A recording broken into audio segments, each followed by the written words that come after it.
Oke, Assalamualaikum warahmatullahi wabarakatuh. Ketemu lagi dengan Bu Dewi di mata kuliah statistik. Oke, hari ini kita akan belajar tentang uji instrumen pengumpulan data. Ada 2 poin yang akan kita pelajari.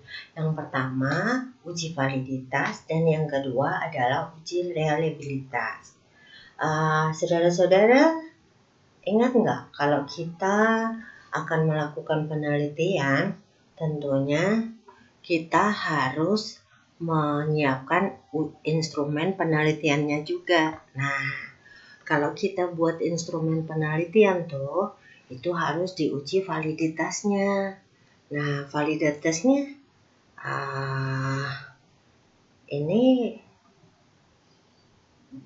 dibedakan menjadi berapa? Menjadi 2, yaitu validitas faktor dan validitas item. Kalau validitas faktor itu berarti diukur bila item yang disusun menggunakan lebih dari 1 faktor.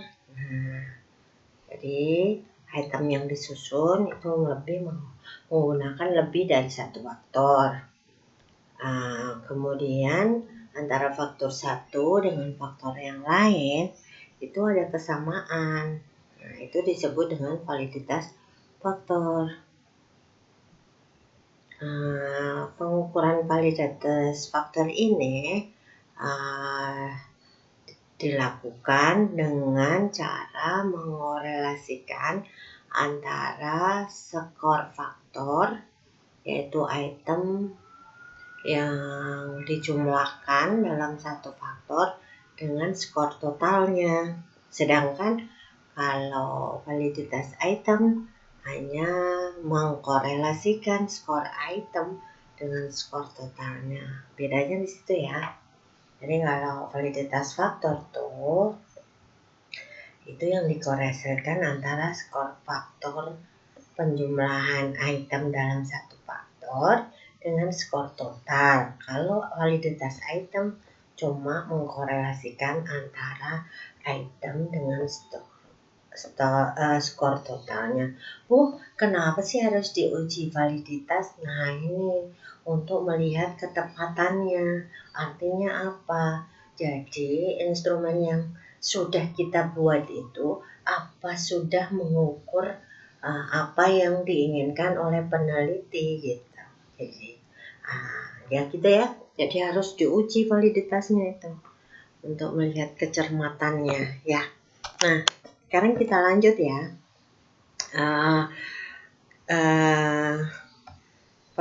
Dalam menentukan validitas layak atau tidaknya nanti digunakan uji signifikasi ya, yaitu pada taraf 0,05 yang artinya item dianggap valid. Ya, signifikasinya 0,05. Jika berkorelasi dengan ini yang validitas item ya. Jadi taraf signifikasinya harus 0,05. Maka dia dianggap valid. Kemudian kalau menurut Aswarto nggak harus 0,05, tapi 0,30. Tapi tidak disarankan ini kalau di bawahnya 0,3 yaitu 0,20 bisa jadi begitu. Nah bagaimana cara melakukan uji validitas? Nah, uji validitas ini bisa dilakukan dengan 2 cara. Dengan yang pertama dengan bivariate person, korelasi produk person ya. Ini yang kedua nanti bisa dilakukan dengan kita lihat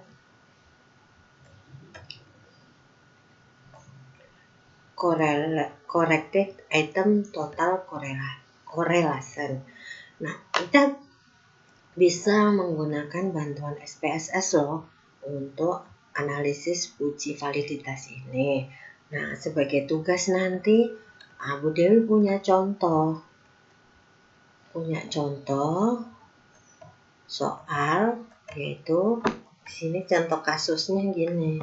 seorang mahasiswa bernama Andi melakukan penelitian dengan menggunakan skala untuk mengetahui atau mengungkap prestasi belajar seorang.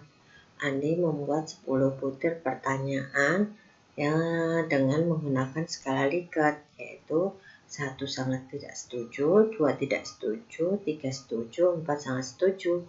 Setelah membagi skala kepada 12 responden, diperoleh data sebagai berikut. Nah, jadi ini instrumennya adalah angket ya.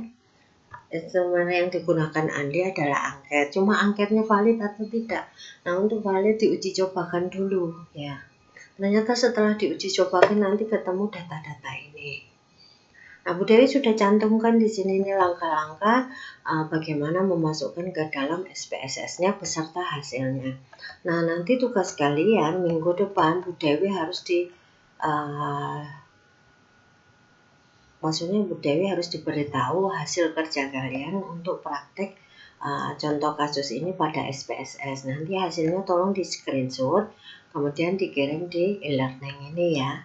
Dan katakan misalkan nama kalian adalah Farid, maka Farid mengumpulkan dengan menyampaikan hasil screenshot